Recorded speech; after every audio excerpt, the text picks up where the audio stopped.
In this video, I'm going to show you how owner financing, also known as seller financing, works to buy real estate. I'm also going to use an example to show you all the details of how to structure an owner financing purchase. And I'm going to show you the pros and cons of owner financing, both from the perspective of the seller and the buyer, so that you can see if seller financing is a good idea. Let's get started. To begin explaining what a owner financing transaction is and how it works, I want to begin with a typical financing transaction where you have a seller and a buyer, and in almost all cases you have a closing agent who could be a closing attorney, could be a title company who handles what's called the escrow, or the transfer of the paperwork and the money between the two parties. So the seller agrees to sell, let's say for $200,000, and the seller gives the buyer what's called a deed, which is a special form of contract transferring the title to the property. And that gets recorded in the public records. And so the buyer now has the deed to the property at the end of this closing, but the buyer has agreed to give some money, right? So let's say $200,000. And where does the buyer get the money in a typical transaction? Perhaps there's $40,000 down that the buyer saved up, but then the buyer had to go and apply for a loan, had to borrow the rest of it. So let's say $160,000, and the buyer goes to a third-party lender, to a bank. And so the bank gives the $160,000, but there's a transaction there too, right? They are asking for a promise to pay that money back with interest and a lot of other terms. That's why that paperwork is so thick when you borrow money from a bank. But essentially you have two pieces of paperwork. You have a promissory note, which is your debt, which is your contract that has interest rate and all that in it. And then you have a security for that debt, which is called a mortgage or a deed of trust. And this mortgage is really what attaches that loan to the property.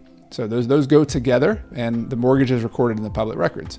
So now the $200,000 is sitting there with this closing agent, and the closing agent can now give that money to the seller. But perhaps the seller also has a loan that they need to pay off. So the closing agent takes the $150,000, pays off the lender, and then the balance goes to the seller, $50,000. So that's a typical transaction. You're probably familiar with that. Maybe you bought a property yourself in that case.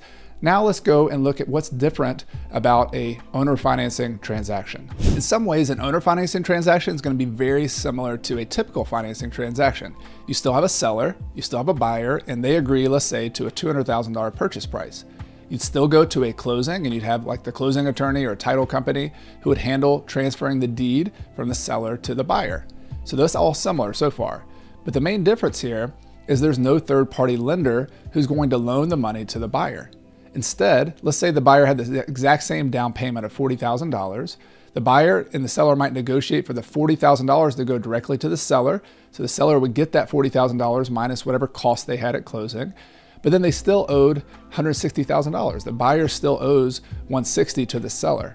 So instead of it being a loan, the exact same paperwork you would use with the bank, you would have a promissory note, which describes how much money is owed, what the interest rate is, what the payments are. Later in the video, I'm going to talk more about some of those important terms that you want to think about when you do this paperwork. So there's a promissory note signed, and there's a security instrument. So either a mortgage or a deed of trust. That depends on which state you're in.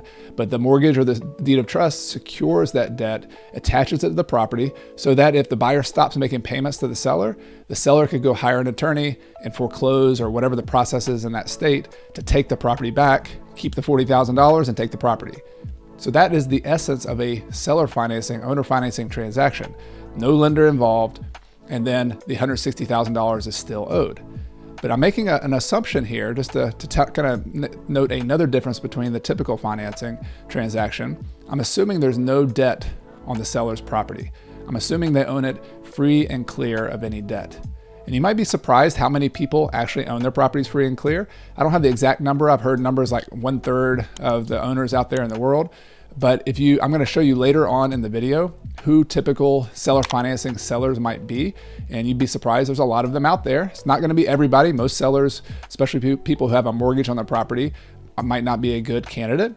But there are situations, and there's other techniques out there, which I'm not going to cover in this video, but you might have heard things like subject to the mortgage, or land contracts, bond for titles, contract for deeds, which are all pretty similar, lease options. So there's other techniques out there which are similar to seller financing, but not the exact same thing, where you may or may not be able to work with an existing mortgage. There's some gotchas there. There's things like a due on sale clause you got to think about. So a lot of details to talk about in that situation, but I just want to kind of put that aside as a similar transaction, but not the exact same thing as a pure owner financing transaction. So if you want to find out more about those, I'll have a link to a playlist called a creative financing playlist with a lot more videos on those subjects.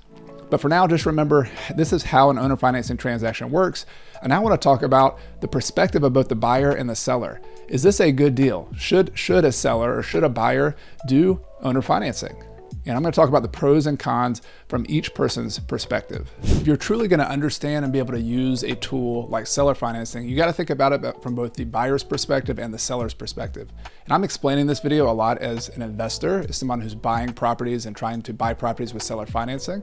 This could also be an owner occupant. So I bought a property that my wife and I lived in, and we bought it with owner financing as well. So let's talk about the pluses and the minuses from your perspective as a buyer. From the plus side, it's easier qualifying. If you think about when you go to a bank, all the different hoops you have to jump through, all the applications you have to do, the credit checks. I'm not saying a seller wouldn't ask for a credit check, but it's much less common. And it's more about getting to know that person, them trusting you, them seeing you can demonstrate what you're talking about. So it's not like you'll just walk in and anybody will seller finance it to you, but it is a easier qualifying process than you would have going to a bank. Then once you go to the closing, remember that last picture I drew, the closings are faster and simpler because of that process. You're not having all these different parties from one city to another. You're going to an underwriter in New York and you're in South Carolina where I am. You know, it's just you, the seller, perhaps the attorney who's helping with the paperwork. There's no third parties, so it can be a much faster and simpler closing. It's a positive that everything's negotiable. So I showed you a down payment of 20%, but who's to say a seller wouldn't take 10% down or 5% down? Or maybe a different interest rate. You know, in many cases, owner financing does have a higher interest rate than maybe a bank loan would, but that's not always the case. I've been able to get really low interest rates if there was another benefit to the seller, which we're going to talk about that here in a moment. But everything's negotiable. Every single term is negotiable, and that could be a benefit to you as a buyer if you know what to negotiate. There's also the benefit of a long-term relationship. This is particularly for those of you who are investors who are buying a property. I've bought a lot of properties with seller financing, and you get to know the seller. Every single month, I'm sending them a payment. I like to follow up with them once or twice per year, send them a Christmas card. And what happens if maybe they have another property to sell? If you're demonstrating that you can pay on time, is it possible to sell another property to you? Absolutely. I've had students in some of my courses have bought repeated properties from sellers, multiple properties, and they were just able to form this long-term relationship. I've also borrowed money from a seller financing person. So later on, they're like, wow, this is working well. I like the interest rate I'm getting. And so they had other money to loan, so it can turn into a private money relationship as well. So don't underestimate that. Relationships are everything in real estate, and this is an opportunity to build a relationship. And then the final piece is there's a potential for a discount later. No guarantee, but I've had a couple situations where I just stay in touch with the person who financed it to me. I let them know that if he ever needed cash, either a little bit of cash or a lot of cash, let me know. I don't have any promises, but in a couple of cases, they said, hey, I've got this thing going on. Either I got a deal or I just have to pay something off, some other debt. Could you give me cash for this note that I have? And I am willing to do that, but I'd rather be able to continue making payments. So usually that's at a discount. Maybe it's a $10,000, $20,000 discount, and you could benefit from that if you talk about that with the seller up front. So those are some benefits that could happen. Some of the negatives for you as a buyer, there's a learning curve. That's why you're watching this video, to learn how to do this. But there are a lot of things to learn. This is very different than going on a typical transaction where you get your realtor, you get your mortgage broker, they can handle all the details. You're going to have to negotiate some of this. You're going to have to work with an attorney locally to help you draw up the paperwork. So there's a learning curve there, but you can learn that. And I actually have a course on creative financing, which I'm going to link to in the description below. And that's something that can help you out with the paperwork and the details if you want to learn more. It's also harder to negotiate and explain. So if you just walk in like a typical investor and say, hey, here's the cash price I'll pay you, that's a different kind of negotiation. As I said earlier, the seller's going to have to get to know you and like you before they're going to finance it to you. So you've got to learn how to negotiate it. I'm going to talk a little bit more about that later in the video. And then there's some risk that you can definitely address, but particularly with the title and particularly with any underlying debt. I mentioned earlier that the kind of standard seller financing transaction is a free and clear property, but you want to make sure that the seller has good title to transfer to you. That's why you go through a closing and have a closing attorney or title company do title work for you and get you title insurance. But then if there's any underlying debts, That could be an issue if you made the payments to the seller and they didn't make their payments. In the cases like I was talking about earlier, where there's an underlying mortgage, there's a whole nother story there. That's why I'm going to do some other videos on it. But if you can handle those risks, that's a challenge, but something you can handle as well. So let's now go flip the script and go to the other side and talk about the benefits and the negatives from the point of view of the seller. So from a seller's perspective, I want to say up front that this isn't for everybody. It's not like this tool is going to be something that every single seller is going to do. I'm going to talk about who some typical sellers are, who I have been able to buy properties with seller financing from a little bit later in the video. But the people who it does make sense for, here are some of the positives. Number one is a familiar security. So don't underestimate the fact that people who have equity, who have built up money, they got to think about where are they going to put their money. They've accumulated, a couple $100,000 in a property or more. Where are they going to put that where they can feel safe? They could put it in the bank and get 0.5% interest. That might be one way to do it. They could put it in the stock market and maybe they get a longer term return over the long period. They get a good return. But over the short run, there's a lot of roller coasters up and down, and people at certain periods of their life don't want to do that. So the familiar security of the sticks and bricks of a piece of real estate, something real, something that person understands, particularly if they've been a landlord and they've owned that property, for example, for 20 years, they know that property, but maybe they're just tired of managing it and dealing with it. And so if you take over the management as the buyer and they have a security of the house, they get your down payment, but they have that mortgage where if you go away or stop making payments, they can take that property back. Their investment's just not going to disappear overnight. That's a big deal. So that's something that I think is one of the top selling points if you're trying to negotiate seller financing. I also like to negotiate with passive income. If I'm buying it as an investor from this seller, they're going to get a payment from me on the first of every month. I'm going to handle the tenants. I'm going to handle the maintenance. I'm going to handle any issues with the property. That's my risk. I also get the reward of owning the property, but that's my risk. So they're going to get a truly passive income. This has turned into a wonderful benefit for a lot of my investors. I stay in touch with them. I make the payment to them every month, and they love getting that. That's what they use to pay their groceries. That's what they use to pay their insurance. Whatever the case might be, passive income is a nice thing. It's also possible that the seller could get a higher price. So when you can offer terms to someone, if you offer a lower down payment, a pretty good interest rate, long terms, then you can typically get a higher price. So that's another selling point for the seller. And then finally, there's some tax and estate planning things to be considered that could be positives. There's also a negative that I'm going to talk about with the taxes. But let's say somebody has owned a property for a long time. They bought it for $100,000 and now it's worth $1 million.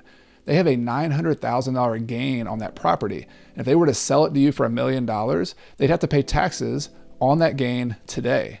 Where if they seller financing, you do what's called an installment sale. And at least today in 2021, the IRS allows you to pay taxes just on the principal you received that year. So instead of that $900,000 putting you into the top tax bracket and you having to pay higher tax rates on that gain, you could receive a smaller amount each and every year, which may or may not. This is why they need to work with their CPA, and you don't need to try to give tax advice to them. But you can just point out that this could be a benefit. Let's talk to your CPA, and they might be able to save some money on taxes by doing an installment sale. But an even bigger deal I found necessarily than the taxes is estate planning. And I've had some sellers who said, hey, I'm not going to finance it to you. I might be dead by the time this 20-year loan or financing is done. But I've had others who we made the point, well, who's going to inherit this from you once you're done? Who's going to inherit your money? And in many cases, they would rather give them a cash flow, a passive cash flow monthly, than one big lump sum. And what they know, the people who've accumulated money often know that if they gave $500,000 or $100,000 to their heirs, what would they go do? They would go blow it on a car, it would be gone within a year. But if they give them an income stream, they can use that to pay their bills. It can be a benefit to their life for a long period of time. So I'm still making payments to people who are heirs of people who finance properties to me, and that can be a benefit. But there's also some negatives, right? And so there's a lot of details that go into seller financing. So it might be the contract itself might be unfamiliar, the negotiation might be unfamiliar. So this is why you have to take it much slower when you're the buyer. You can't just try to overwhelm somebody with all the terms and the contracts. You gotta kind of layer it, explain it in layman's terms, and then get a little bit more detail and a little bit more detail. I wouldn't start with a contract. I would just start with let's draw it out, just like I do here on this video. But that can be a negative. You gotta get over that hurdle with a seller. There's also the hurdle of the trust. That they're not going to finance it to you. Most people don't wake up today with a property and say, oh, I can't wait to sell or finance it. That's not what typically happens. They've got to get to know you, trust you, like you before they're going to be willing to do that. So that you as a buyer need to keep that in mind when you're negotiating. Take it slow, let them know who you are, let them know you're credible. I used to bring credibility packages with reference letters from all the people who knew me. When I first started and I was 23 years old, I hadn't bought any properties, but I got college professors, I got my football coach, got other people to write letters for me to help build trust. So I mentioned earlier that a negative from the tax standpoint is depreciation recapture. So if you watch my video on the tax benefits of real estate, depreciation, which is a tax shelter, it's a way to offset some of your income and save money on that, can be a negative when you sell because you have to recapture that depreciation and pay taxes. So if there was $100,000 in depreciation that this person's had on their property, they might have to pay like a 25% tax on that $100,000 and recapture. So they have a $25,000 tax bill, even though they're doing the installment sale for this piece of their sale. So you need to keep that in mind. You're not going to give tax advice, but work with their CPA, and you might have to make sure your down payment covers their tax so that it's not a negative cash flow situation for them. And then finally, there's a negative potentially of inflation. We haven't had a lot of inflation for a while, but if there is a lot of inflation, the money you're paying back 10 years from now will be worth less than the money you're paying today. So they might negotiate and push back on a longer mortgage. Maybe you have to do an adjustable rate. Maybe you have to do some kind of, your money's due in 10 years instead of having it due in 20 years or 30 years. But inflation might be an objection of some sellers. So now that you've seen the perspective of the seller and the buyer, let's actually go to the next step where I'll show you some of the ways that I have found people who would be willing to sell or finance it, the profile of who those people are, and how, if you want to go use this technique of seller financing, how you might be able to do that and go find those people for yourself. So you might like this idea so far. Maybe you want to use seller financing, but you have in the back of your mind, who in the world would actually owner finance to me? So I went back and thought about some of the properties that I have bought with owner financing, and over half of them were from landlords. So that's tip number one. And they fit into a couple different categories. One was burned out landlords, people who had probably owned the property for a long period of time, and they were just tired of it. They actually used the words, I don't want to fool with this anymore, don't want to mess with it anymore. And maybe they just haven't kept the property up enough. Maybe it's just too much of a burden at the place they are in their lives. Maybe they've gotten a bad tenant recently and they're just done with it. So burned out landlords are one category. Another category are people who kind of accidentally or just maybe thought they got in over their head as an amateur landlord. They thought they could do it, but they didn't really study how to screen tenants. They didn't study how to collect rent, how to be a property manager, which is something you need to pay attention to and learn about. They didn't do that, and then a tenant really just had a bad experience with a tenant who just tore the property up or didn't pay them. So in either case, they're a little bit more motivated than typical for that reason. And so if you think about it though, it makes sense as a landlord. They've already been getting income. They like real estate.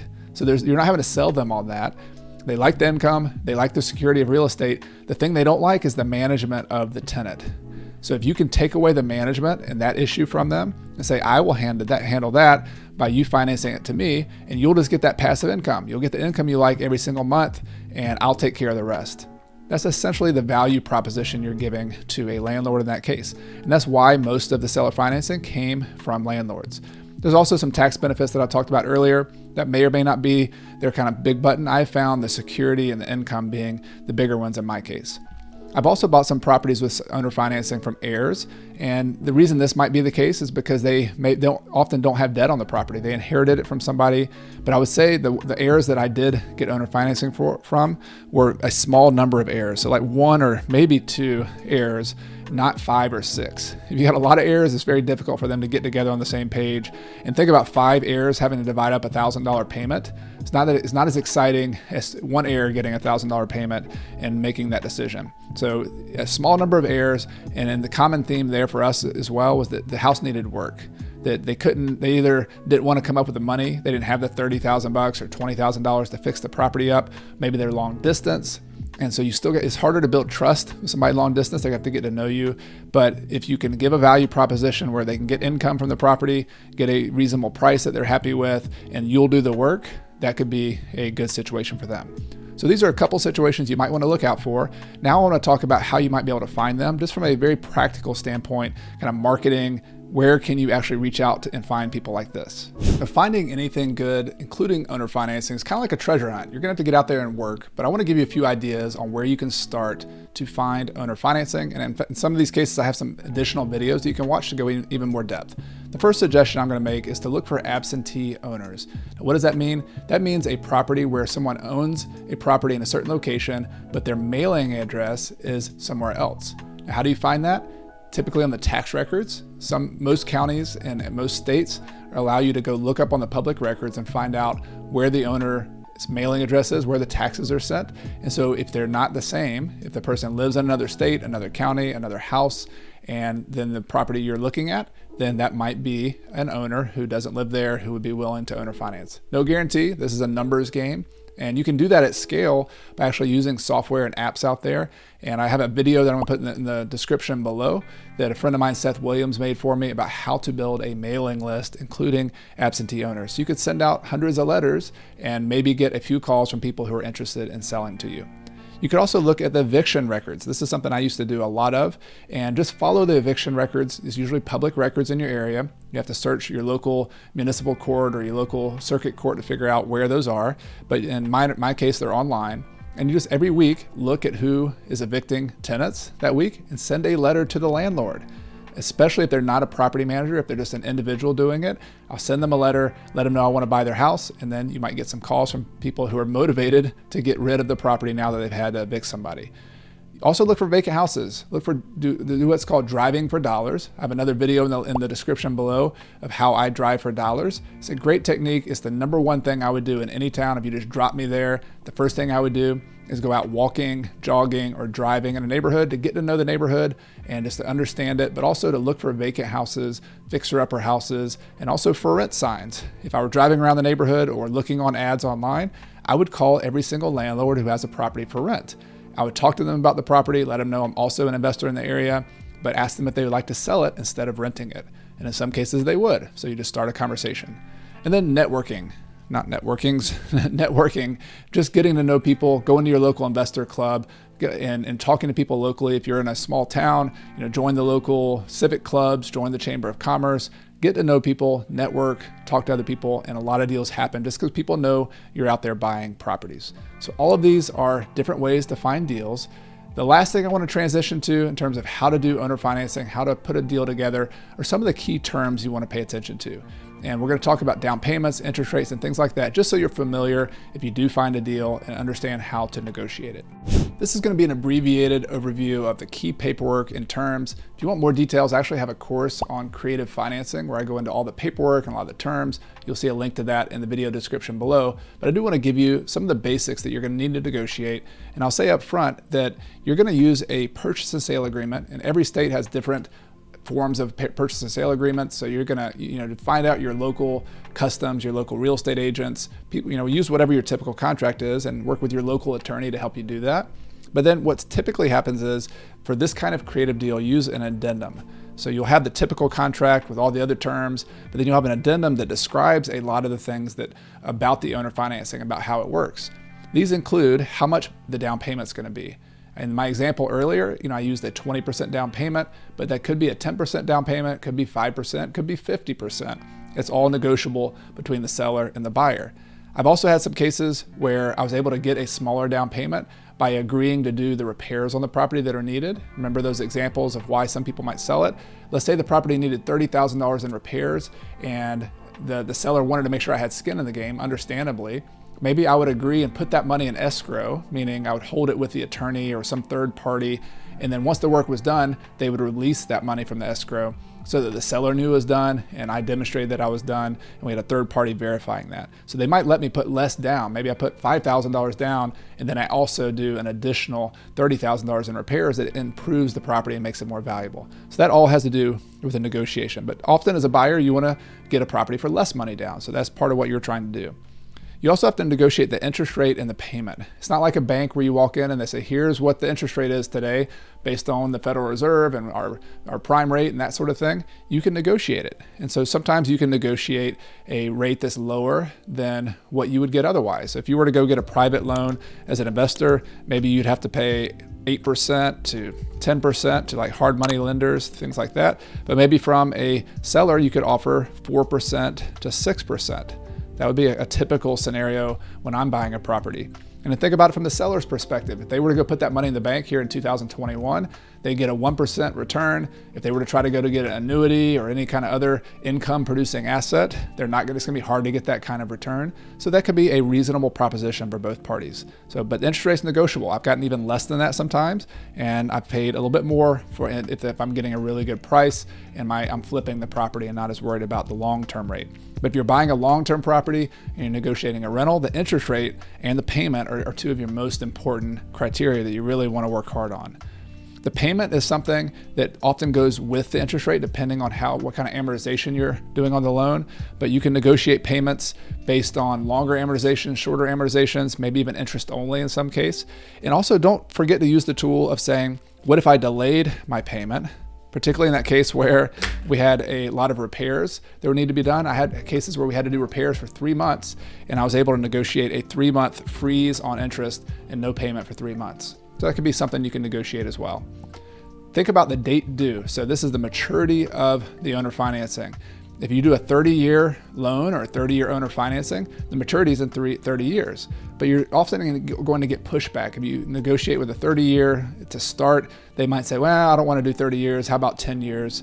And so your maturity date would be 10 years from now. So that's going to be a negotiation. As a buyer, you want it a lot longer. As a seller, you probably want it shorter so that you can get your money back sooner. And that's going to be a back and forth.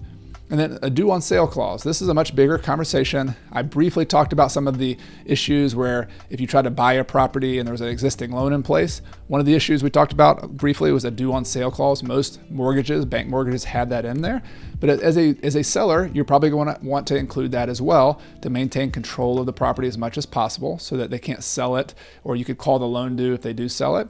But as a buyer, something you might negotiate is to not have a due on sale clause.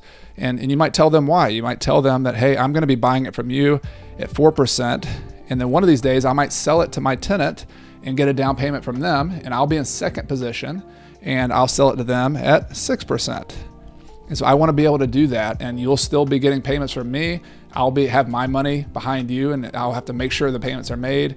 And so that's a much bigger conversation. I'll do other videos if you want to see videos on wraparound mortgages or land contracts or some other kind of more creative terms. But what I'm saying here is that you want to set that up by your negotiation and make sure there's not a due on sale clause if you're getting owner financing as the buyer.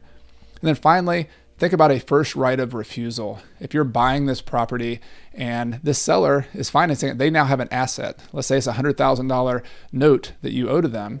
They're going to start getting letters from other investors who want to buy that note from them, often at a discount.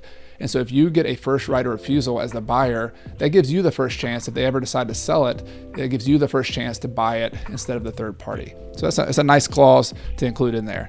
Now, how do you get all these clauses done? You have a local attorney who helps you draw this paperwork up, but just being familiar with them and knowing what you need to negotiate in your own terms is the first step. And you work with a local real estate attorney who understands owner financing. And I'll tell you that not all of them do. You got to work and find an investor friendly or typically a commercial attorney would know more about this and be more familiar with this. But you as an investor or as a buyer just need to understand these so that you can negotiate them. So as you've probably noticed, even with a video this long, I've tried to cover as much as I could about seller financing, but this is a big topic, and you could kind of think about this as a toolbox, and that's the way I describe creative financing. Unlike walking into a bank where they handle all the details, you're the one who has to build your own skills in order to use it like a tool. So seller financing and other creative financing tools like lease options and private money and other things you can negotiate with sellers, it's a tool. It's a tool in a toolbox that you can use, and it can make you a lot of money. It can build a lot of wealth, but you got to learn to use the tool. So I hope this video has been helpful for that. But if you want to go in even more depth, I have an online course called Creative Financing for Real Estate Investors, which there'll be a link above and also in the description of the video below that takes you to this course. And when the video comes out, it's actually going to be a waiting list. We're going to be coming out in August 2021. But if you want more depth, you want my help, if you want all the paperwork, if you want even more details on the terms and how to negotiate it, I would love to have you in the course. Check that out. It's called Creative Financing for Real Estate Investors. Do you have any questions for me about owner financing, either things that I covered or maybe something I didn't cover in the video? Be sure to let me know in the comments below. I would love to hear from you. And if you're new to the channel, be sure to hit the subscribe button and the little bell so you don't miss anything. I have new videos that come out every Friday morning. If you like this video about seller financing, I think you're going to like my entire creative financing playlist. It includes techniques like buying subject to the mortgage, a credit partnership, lease options, and more. So check the video out. It'll be above me here to the left or right, and also in the video description below, you'll find a link to that playlist. You've been watching Coach Carson TV. My name is Chad Carson. You can also call me Coach. I appreciate you being here today. This is a channel all about investing in real estate, achieving financial independence, and doing more of what matters. See you next time.